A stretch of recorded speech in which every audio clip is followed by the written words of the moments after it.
নমস্কার। আজকে সাপ্তাহিক রাশিফল নিয়ে আলোচনা করব।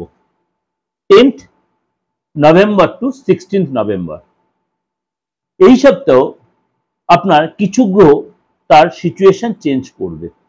যেমন আপনার বৃহস্পতি চেঞ্জ হবে। আপনারা আমার যারা ট্রানজিটের প্রোগ্রামগুলো নিয়মিত তারা জানেন যে কোন গ্রহ কবে ট্রানজিট হচ্ছে কি এফেক্ট হচ্ছে। 10th নভেম্বর টু 11 নভেম্বর বৃহস্পতি তার কর্কট রাশিতে কিন্তু বক্রী হবে।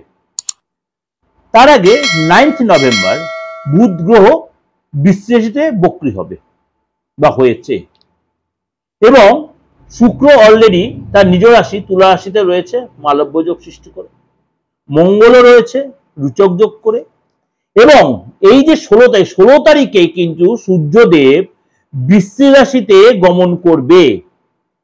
16 তারিখে সূর্যদেব বৃশ্চিক রাশিতে গমন করবে, এবং আদার্স যে কিছু গ্রহ আছে তারাও তার নক্ষত্র ট্রানজিট করবে। সেগুলো আপনি আমার ট্রানজিটের প্রোগ্রাম শুনে জানতে হবে। কিন্তু এই যে গ্রহের সিচুয়েশন চেঞ্জ হবে প্রত্যেক সপ্তাহ বা প্রত্যেক 2 দিন 4 দিন অন্তর কিছু না কিছু গ্রহের তার সিচুয়েশন চেঞ্জ হয়। প্রত্যেক রাশির মেষ টু মিন 12 রাশির ক্ষেত্রেই কিন্তু তার ভালো মন্দ এফেক্ট হবে। সুতরাং এই যে 10 to 16 নভেম্বর একাধিক গ্রহ তার সিচুয়েশন যখন চেঞ্জ হচ্ছে, তার জন্য কিন্তু হংস রাজ্য থাকছে বৃহস্পতির জন্য, রুচক রাজ্য হচ্ছে, মালব্য রাজ্য থাকছে, এবং কেন্দ্র ত্রিকোণ রাজ্য। কেন্দ্র ত্রিকোণ রাজ্য কিরকম? শেষ দিন হলো আপনার মঙ্গল, সূর্য এবং বুধ, এবং বিপরীত রাজ্য নবপঞ্চম রাজ্য তৈরি হচ্ছে, অর্থাৎ একাধিক রাজ্য তৈরি হচ্ছে। সুতরাং 12 রাশির ক্ষেত্রে কিন্তু তার প্রভাব বিস্তার করবে। এই যে আপনাদের প্রোগ্রামটা আমি দিচ্ছি, অবশ্যই আপনাদের প্রত্যেকে বলছেন দাদা আপনি এত ব্যাখ্যা করে দিচ্ছেন রাজ্যগুলো, খুব ভালো লাগছে, বা ট্রানজিটগুলো। হ্যাঁ, আপনাদের জানার জন্য বোঝার জন্য কিন্তু আপনাদের কাছে এই প্রোগ্রামটা প্রেজেন্ট করা, যাতে আপনাদের উপকারে লাগে। কারণ আপনারা যারা শিখছেন, যারা অ্যাস্ট্রোলজি কালচার এবং অ্যাস্ট্রোলজিকে ভালোবাসেন, তাদের জন্য কিন্তু আমি এটাকে এত ডিপলি আপনার সামনে আলোচনা করি, আপনাদের সাথে আমি এত ওপেনলি আলোচনা করি। চলুন তাহলে জেনে নিই আজকে আপনার রাশি কি বলছে। ধনুরাশি এই সপ্তাহ হচ্ছে আপনার পরিবর্তনের সপ্তাহ। কাজের জায়গায় আপনি নতুন কোনো দিশা বা নতুন কোনো ওয়ে খুঁজে পাবেন, এবং আপনি নতুন কোনো চাকরি বা নতুন কোনো কর্ম পেতে পারেন।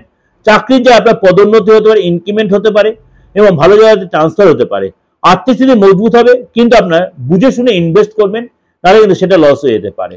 পারিবারিক বাতাবরণ যত শান্তিতে থাকবে, পারিবারিক যত শান্তির পরিবেশে, প্রেম জীবনে কোনো চেঞ্জ হতে, প্রেম জীবনে হঠাৎ কোনো সুযোগ আসতে পারে, বা আপনার যে প্রেম কেটে গেছে সেই প্রেমটা আবার নতুন করে আপনার গাঢ় হবে।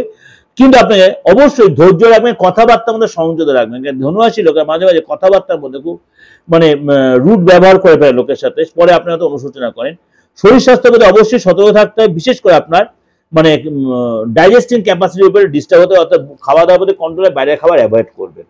এটা আপনাদের জন্য ওভারঅল একটা প্রেজেন্টেশন করলাম, অবশ্যই আপনাদের ভালো লাগবে, এবং আমি খুব জিস্ট করে আপনাদের কাছে দিচ্ছি, ভালো লাগবে, কারণ আমি বেশি বড় বা লেন্দি করতে চাইছি না। অবশ্যই লাইক করবেন, শেয়ার করবেন, যোগাযোগ করতে অবশ্যই বুকিং ফোন করবেন, এবং সমস্ত ট্রানজিট প্রোগ্রাম দেওয়া রয়েছে একাধিক চ্যানেলে, সেগুলো আপনারা সার্চ করলে জানতে পারবেন। ভালো থাকবেন, নমস্কার।